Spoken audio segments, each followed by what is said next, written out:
नमस्कार दोस्तों। विद्या physical education की क्लास में आप लोगों का स्वागत करते हैं। कैसे आप सब, उम्मीद करते हैं आप सब बढ़िया होंगे। तो देखिए, हम लोग स्पोर्ट ट्रेनिंग खत्म कर चुके हैं। कैंसियोलॉजी एंड बायोमैकेनिक्स का आज दूसरा लेक्चर है। हम लोगों ने पिछली क्लास में क्या देखा है उसको देख लेते हैं। तो पिछली क्लास में हम लोगों ने देखा था एनर्जी क्या है, गतिज ऊर्जा क्या है। हम लोगों ने देखा था एक्सीलरेशन क्या होता है, वर्क क्या होता है, पावर क्या होता है, स्पीड और वेलोसिटी में डिफरेंसेस क्या होते हैं, स्पीड क्या होता है, वेलोसिटी क्या होती है। इसके अलावा हम लोगों ने देखा था कि स्पीड कहते किसको हैं, डिस्टेंस की का फार्मूला, टाइम का फार्मूला। उसके बाद में डिस्टेंस वर्सेस डिस्प्लेसमेंट में डिफरेंसेस क्या होते हैं। विस्थापन के विषय में, डिस्प्लेसमेंट के विषय में देखा था। हम लोगों ने देखा था काइनेटिक्स क्या है, और काइनेटिक्स में जो भी चीजें आती हैं उनको हम लोगों ने पढ़ लिया था। मोशन क्या है, कितने प्रकार के होते हैं, काइनेटिक्स के एंगुलर काइनेटिक्स क्या होता है, लिनियर काइनेटिक्स क्या होता है, इन सारी चीजों के विषय में हम लोगों ने देख लिया था। काइनेमेटिक्स के अंतर्गत क्या क्या आता है उनको देख लिया था। तो बायोमैकेनिक्स की परिभाषा देखी थी हम लोगों ने, और बायोमैकेनिक्स के पिता साथ ही साथ कैंसियोलॉजी की परिभाषा, कैंसियोलॉजी क्या है, कैंसियोलॉजी के फादर कौन है, इन सारी चीजों के विषय में हम लोगों ने देखा था। तो अगर आज हम चर्चा करें आप लोगों से, किसकी चर्चा करेंगे? अगर हम आज आप लोगों से चर्चा करें तो आज हम किसकी बात करेंगे? तो आज हम जो बात करेंगे आप लोगों से वह बात करेंगे काइनेटिक्स के विषय में, क्योंकि काइनेमेटिक्स के विषय में हम लोगों ने देख लिया था काइनेमेटिक्स के अंतर्गत क्या क्या चीजें आती हैं। तो अब हम बात किसकी करेंगे? तो अब हम बात करेंगे आज जो हमारा टॉपिक है, मेन जो टॉपिक है उस पर हम चर्चा करेंगे। जैसा कि आप लोगों को दिख रहा है वह क्या है, वह है कैंसियोलॉजी एंड बायोमैकेनिक्स। क्या है? तो अगर हम बात करें आप लोगों से तो वह क्या है हमारा, वह है कैंसियोलॉजी एंड बायोमैकेनिक्स। तो कैंसियोलॉजी एंड बायोमैकेनिक्स क्या है हम इस पे चर्चा करेंगे। ठीक है, एक सेकंड दीजिएगा।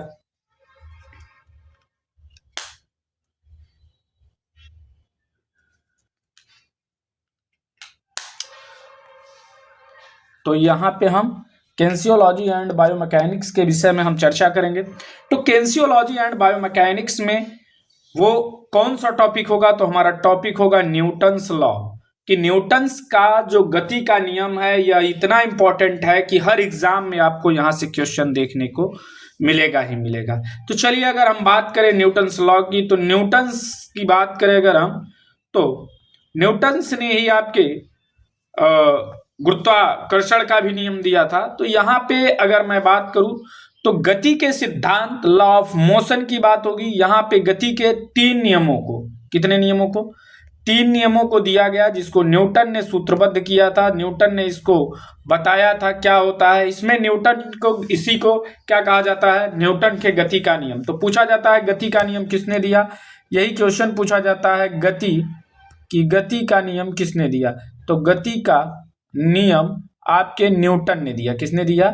न्यूटन ने दिया था आपके गति का नियम। तो गति का 3 नियम इन्होंने अपनी पुस्तक प्रिंसिपिया में इसका जिक्र किया है। इनकी पुस्तक का नाम पूछता है तो प्रिंसिपिया है। तो अगर हम बात करें आप लोगों से कि ये जो न्यूटन के 3 नियम हैं वह कौन कौन से हैं, तो न्यूटन के लॉ ऑफ मोशन, मतलब इसको जो प्रकार होते हैं वह 3 प्रकार होता है। वह 3 प्रकार कौन कौन सा होता है? Newton's first law, Newton's second law and Newton's third law. ये 3 प्रकार की नियम होते हैं। न्यूटन्स फर्स्ट लॉ को हम कहते हैं जड़त्व का नियम, इसे ही जड़त्व का नियम कहते हैं। ठीक है। और अगर हम बात करें आप लोगों से कि सेकंड लॉ को हम क्या कहते हैं, इसको संवेग का नियम कहते हैं। क्या कहते हैं? संवेग का नियम। ठीक है, इसको संवेग का नियम कहते हैं। और न्यूटन्स थर्ड लॉ को हम कहते हैं क्रिया प्रतिक्रिया का नियम। ठीक, क्रिया प्रतिक्रिया का नियम। और यह पूछा जाता है क्रिया प्रतिक्रिया का नियम किसको कहते हैं, तो न्यूटन्स थर्ड लॉ को कहते हैं। संवेग का नियम किसको कहते हैं? न्यूटन सेकंड लॉ को कहते हैं। एफ बराबर यमे जो है, एफ बराबर एम ए, फादर बराबर माँ जो है आपके न्यूटन सेकंड लॉ से ही निकल कर आता है। यह भी हम बताएंगे कि कार्य का जो सूत्र है वह किसके द्वारा प्रतिपादित किया जाता है, तो इसी के द्वारा प्रतिपादित किया जाता है। अब न्यूटन फर्स्ट लॉ की बात करें हम, यहाँ पे आपको दिख रहा होगा न्यूटन फर्स्ट लॉ, जिसको हम क्या कहते हैं, गति का नियम या फिर जड़त्व का नियम कहते हैं। अगर हम बात करें गति का नियम, तो गति का नियम जो होता है वो फर्स्ट लॉ क्या कहता है, यह कहता है कि अगर कोई वस्तु गति की अवस्था में है तो वह गति की ही अवस्था में रहना चाहती है। अगर कोई वस्तु स्थिर अवस्था में है तो वह स्थिर अवस्था में ही रहना चाहती है। कब तक, जब तक कि उस पर कोई बाह्य बल न लगाए। जैसे आप अगर सो रहे हो तो इच्छा करती है सोते ही रहे, लेकिन आप कब तक नहीं उठते हो, जब तक कि आपके ऊपर बाह्य बल न लगाया जाए। अगर आपकी शादीशुदा जिंदगी है तो जब तक पत्नी चिल्ला के नहीं बोलेंगी मैडम, तब तक आप नहीं उठोगे। अगर आपकी महिला है तो जब तक सास चिल्लाएंगी नहीं कि क्या तुमको सोना है, बताओ 8 बज गए हैं, अभी ये कोई बहुरिया का सोने का समय है, तब आपकी आंख खुलती है तुरंत तड़ से कि हाँ भाई सुबह हो गई, उठना चाहिए पतिदेव को, कहाँ जाना है, ऑफिस जाना है। उसी पर क्यों, तो ये क्या हुआ, एक बाह्य बल हुआ। मतलब जड़त्व का नियम यही कहता है कि इसी प्रकार से गेम या खेल में कहीं पे भी अगर कार चल रही तो वो चलना ही चाहती है जब तक कि उस पर कोई बाह्य बल नहीं। अब ये बाह्य बल कुछ भी हो सकता है, यह बाह्य बल प्राकृतिक बाह्य बल भी हो सकता है और कृत्रिम बाह्य बल भी हो सकता है। प्राकृतिक बाह्य बल मतलब जैसे गुरुत्वाकर्षण हुआ, वायु का प्रेशर हुआ, वायु का घर्षण हुआ, सरफेस फ्रैक्शन हुआ, ये सारी चीजें भी हो सकती है। और कृत्रिम रूप से गाड़ी का ब्रेक हुआ या कोई भी ऐसी चीज जिसके द्वारा कोई वस्तु को रोकी जाती है, तो यह हो गया उस पर लगाया हुआ बल आरोपित होता है, तब वह रुकती है। अब जैसे अगर मैं बात करूं नाव खेना, जब कोई व्यक्ति नाव खेता है तो नाव खेते जाता है, अचानक से जब छोड़ देता है फिर भी नाव आगे बढ़ती ही रहती है। कब तक, जब तक कि उस पर कोई टेका लगा के उस नाव को रोक नहीं लेता। जब स्टार्ट लेना होता है तो स्टार्ट लेते समय भी क्या होता है, फर्स्ट नियम लगता है, वहां पर का भी यही नियम है कि आप क्या करते हो, वहां पे बैठे रहते हो, लेकिन जैसे ही बाह्य बल लगाते हो, बाह्य बल मतलब क्या, जैसे ही आप जो आपका क्या होता है जिस पर पैर रखते हो उस पे जैसे उसको पीछे ठेलते हो, आप क्या करते हो, आगे की ओर बढ़ लेते हो। फुटबॉल की गेंद लुढ़क रही है, ये देख रहे हो सॉकर बॉल, जब लुढ़कती हुई या चली जाती है लेकिन कब तक नहीं रुकती, जब तक इस पर बाह्य बल, हवा का प्रतिरोध लगता है, इस पर जमीन का सरफेस का जो फ्रैक्शन है वो लगता है, फिर ये वस्तु रुक जाती है। ठीक इसी प्रकार से आपका स्विंगिंग पेंडुलम जो होता है घरों में रख देते हैं लोग दिखाने के लिए, स्पेस ट्रेवल हुआ, रोलर रोस्टर हुआ, ये सारी चीजें भी इसी प्रकार से काम करती हैं। ठीक है, इसको पूछता है कि इसको और किस नाम से जानते हैं, तो इसको हम गैलीलियो के नियम से जानते हैं। इसको क्या जानते हैं, तो इसको गैलीलियो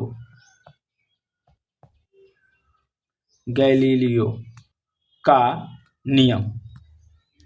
ठीक है, इसको गैलीलियो का नियम कहते हैं।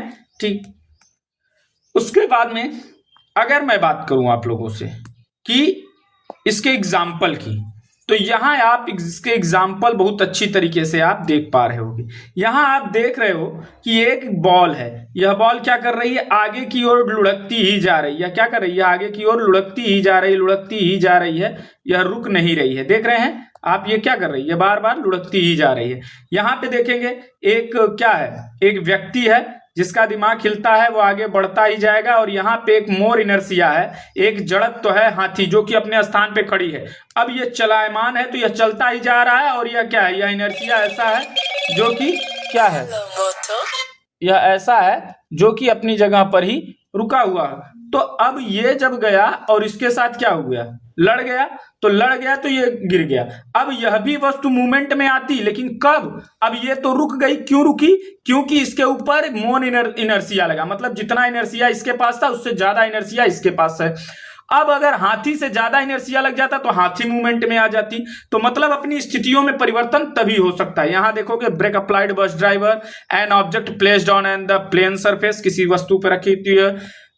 Marathon runner beyond finish line, जब फिनिश लाइन पे आता है तो आगे बढ़ता ही जाता है, भले उसमें आगे धागा लगा होता है। Ball rolling the ground, an object throw in outer space, athletic taking a short run before long jump या हाई जंप के लिए जब लेता है तो वो, ये आपके एग्जाम्पल हो गए।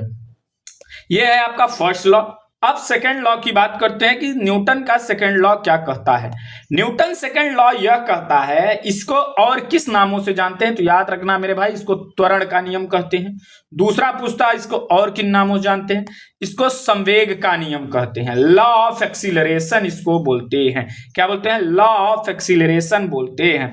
न्यूटन के गति के दूसरे नियम के अनुसार यह कहा जाता है कि कोई वस्तु या बॉडी का त्वरण या एक्सीलरेशन उस पर लगाए गए बल के अनुरूप या समांतर अनुक्रमानुपाती या समानुपाती होता है। इससे प्रतिफल का नियम भी कहते हैं। याद रखना, पूछेगा प्रतिफल का नियम किसको कहते हैं, तो प्रतिफल का नियम इसी से कहते हैं, इसी को सेकंड लॉ को कहते हैं। इसके द्वारा बल का सूत्र F बराबर ma, या यह पूछेगा बल का प्रतिफल का रूल किसको या नियम किसको कहते हैं, तो सेकंड लॉ को कहते हैं F बराबर ma, F बराबर बल, F बराबर द्रव्यमान, A बराबर त्वरण।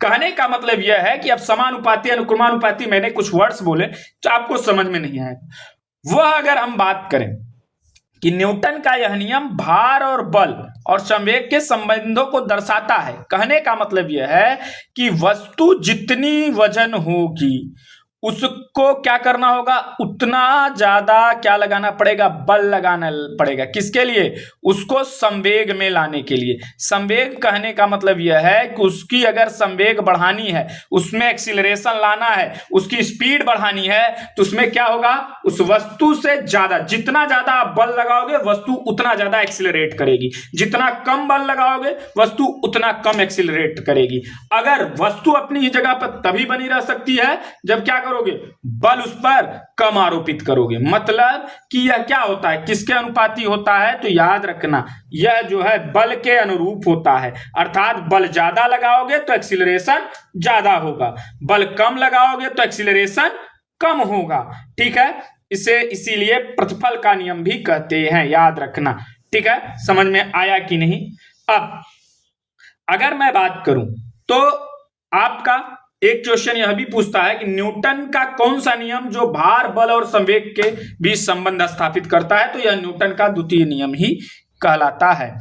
इसके बाद में आपको यहाँ पे एग्जाम्पल मैं दिखाता हूं। इसके पहले आप यहां देख लो, यहां पे जैसे एक क्रिकेट खिलाड़ी गेंद को पकड़ते समय अपने हाथों को क्या करता है, पीछे की ओर ले जाता है। पीछे की ओर क्यों ले जाता है?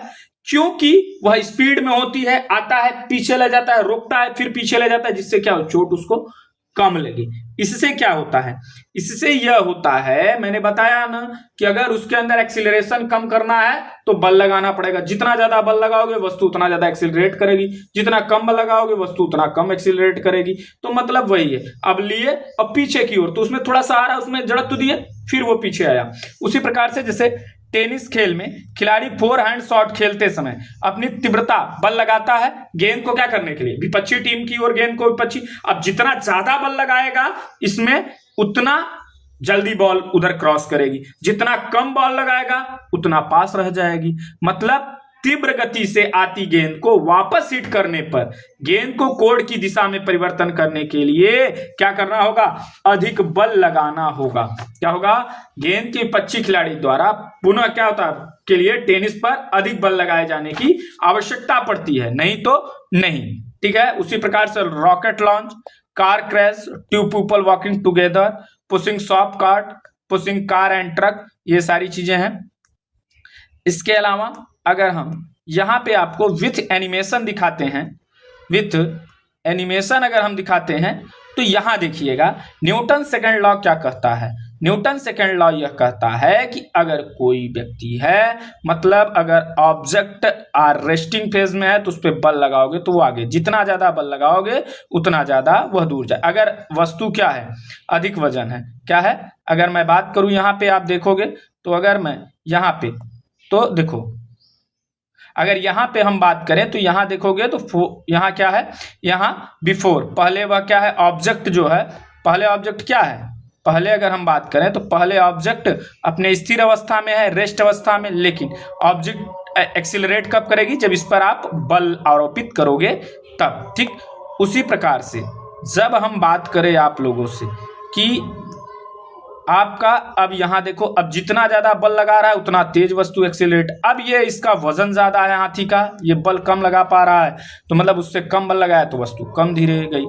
यही चीज कहता है आपका यह नियम। मतलब कह रहा है यह कि त्वरण बल के क्या होता है, अनुक्रमानुपाती होता है। इससे क्या निकल के आता है कि त्वरण जो होगा, त्वरण बल के अनुक्रमानुपाती होता है। ठीक है, बल, त्वरण जो है बल के क्या होता है, अनुक्रमानुपाती होता है, याद रखना है। ठीक है, मतलब यह है कि बल क्या है, बल जो है जितना ज्यादा बल वस्तु उतना तेज, वस्तु उतना तेज, जितना कम बल वस्तु उतना धीरे। ठीक है, दूसरा अगर मैं बात करूं तो अधिकतम त्वरण तथा गति में दक्षता, मतलब अधिकतम या उच्चतम त्वरण को प्राप्त करने के लिए हमें मौजूदा बलों का प्रयोग सही समय पर करना होगा और सही दिशा में प्रत्यक्ष रूप से करना होगा। अगर बॉल को हमको कवर ड्राइव लगाना है तो कवर ड्राइव के लिए हमको क्या करना पड़ेगा, एक सही समय पर ही उस शॉट को लगाएंगे, उतना बल लगाएंगे, उसको सही दिशा देंगे। गलत तरीके से लगाओगे आउट हो जाओगे, ये होता है। ठीक है, याद रखना। उसके बाद में अब हम बात करेंगे इसमें अगला हमारा है न्यूटन का थर्ड लॉ। थर्ड लॉ क्या कहता है, न्यूटन का थर्ड लॉ क्या कहता है, न्यूटन का थर्ड लॉ यह कहता है, तीसरा नियम यह कहता है मेरे भाई,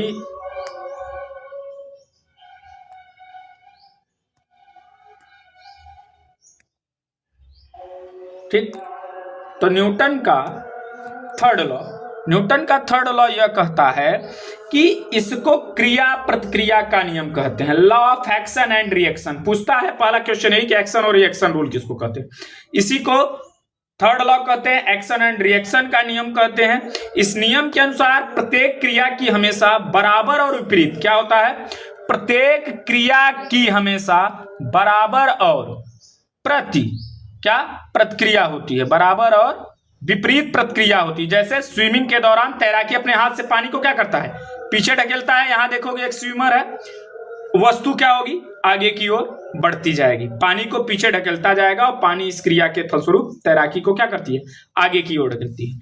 जब आप क्या करोगे, गोली चलाते हो उस समय, रॉकेट लॉन्च करते हो उस समय, इसके अलावा जब आप रोइंग करते हो, pushing the wall, hitting a baseball, ये जितनी भी चीजें होती हैं। मतलब कहने का यह है कि न्यूटन का जो थर्ड लॉ है, इसमें जब क्रिया प्रतिक्रिया, मतलब आप जितना क्रिया करोगे उतना ही आपको क्या होगा, उतना ही आपके क्या मिलेगा, प्रतिक्रिया मिलेगी। अगर किसी को आप एक थप्पड़ मार रहे हो तो विपरीत में आपको एक थप्पड़ मिलेगा ही मिलेगा। इसी को बोलते हैं क्रिया प्रतिक्रिया का नियम। समझ में आ गया होगा। उम्मीद यही है कि आप लोगों को यह क्लास अच्छी तरीके से समझ में आ गई। सबसे ज्यादा लोगों को डाउट रहता है सेकेंड लॉ में। सेकेंड लॉ इसीलिए हम विथ एनिमेशन आपको चीजों को समझा दिए कि अगर वस्तु पर ज्यादा बल लगाओगे तो वस्तु क्या होगी, ज्यादा दूर तक जाएगी।